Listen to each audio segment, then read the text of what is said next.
सभी भक्तजनों को जय श्री सीताराम जी।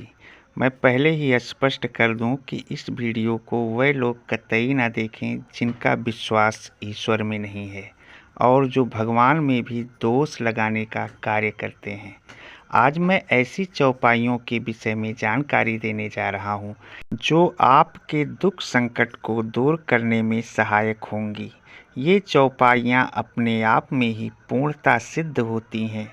आइए आज हम इन्हीं चौपाइयों के विषय में बात करते हैं। तो कृपया श्रद्धा पूर्वक भगवान श्री रामचंद्र जी का नाम लेकर आप इन चौपाइयों का पाठ कीजिए और अपने जीवन में इसे पूर्णता सिद्ध होते हुए आप देख सकते हैं। आप किसी भी बाधा से अपने आप को मुक्ति देने में सहायक हो सकते हैं।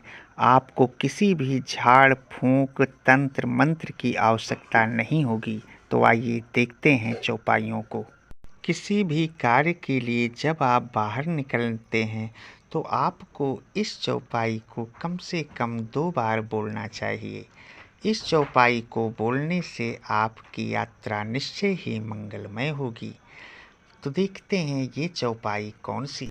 प्रवेशी नगर की जय सब काजा, हृदय राखी को सलपुर राजा। इस चौपाई को श्री हनुमान जी लंका जाते समय बोले थे कि हे प्रभु, मैं आपको अपने हृदय में धारण करके अब यात्रा की ओर जा रहा हूँ। कृपया हमारी यात्रा को सफल कीजिएगा और सुमंगल कीजिएगा। तो आप लोग अगर इस प्रकार से प्रभु श्री रामचंद्र जी का ध्यान करते हुए इस चौपाई को 2 बार कहते हैं तो आपकी यात्रा मंगलमय होती है और आपके कार्य की सिद्धि होती है। आइए देखते हैं दूसरी चौपाई। घर में अचानक विपत्ति संकट आने पर गृह कलह, रोग, कर्ज, शत्रु भय आदि इन सभी चीज़ों से मुक्ति पाने के लिए आपको इस चौपाई को कम से कम 5 बार प्रभु ध्यान करते हुए, स्मरण करते हुए इस चौपाई को बोलना चाहिए। तो देखिए, ये चौपाई मानस की बहुत ही सुंदर चौपाई है। प्रभु श्री रामचंद्र जी का ध्यान करते हुए हमें दीन भाव से बोलना चाहिए। इस चौपाई का जप करने से ये सभी भय क्षण में ही दूर होते हैं। इस प्रकार से यह चौपाई बहुत ही मंगलकारक है। तो आइए देखते हैं। दीन दयाल बिरद संभारी, हरहु नाथ मम संकट भारी। जय सिया राम, जय जय सिया राम। इस चौपाई का अगर प्रभु श्री रामचंद्र जी का ध्यान करते हुए आप 5 बार जप कर लेंगे तो आपका भय, गृह कलह, रोग आदि से क्षण भर में मुक्ति मिल जाएगी।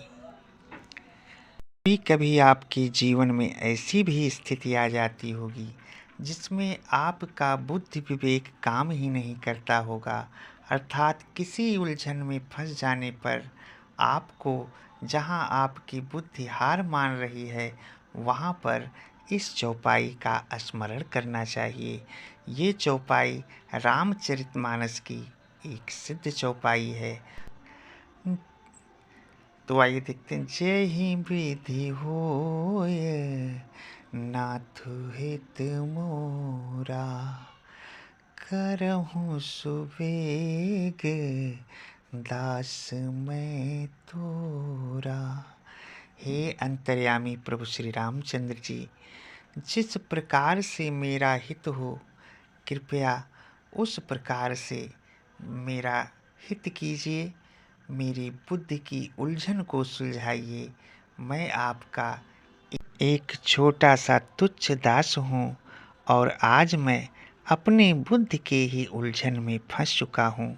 तो हे नाथ, मेरी उलझन को सुलझाने का कृपया निदान कीजिए। तो इस प्रकार से इन सभी चौपाइयों का जो आज हमने 3 चौपाइयों के विषय में आपको जानकारी दी है, अगर आप इसका नियमित रूप से पाठ करते हैं तो निश्चित रूप से ये आपके जीवन में बहुत ही फलदायी होंगी। ऐसी ही और चौपाइयों के विषय में हम आगे जानकारियाँ आपके लिए लाते रहेंगे। कृपया इस चैनल को लाइक और सब्सक्राइब करना ना भूलिएगा। ये इस चौपाइयों की श्रृंखला का पहला भाग था।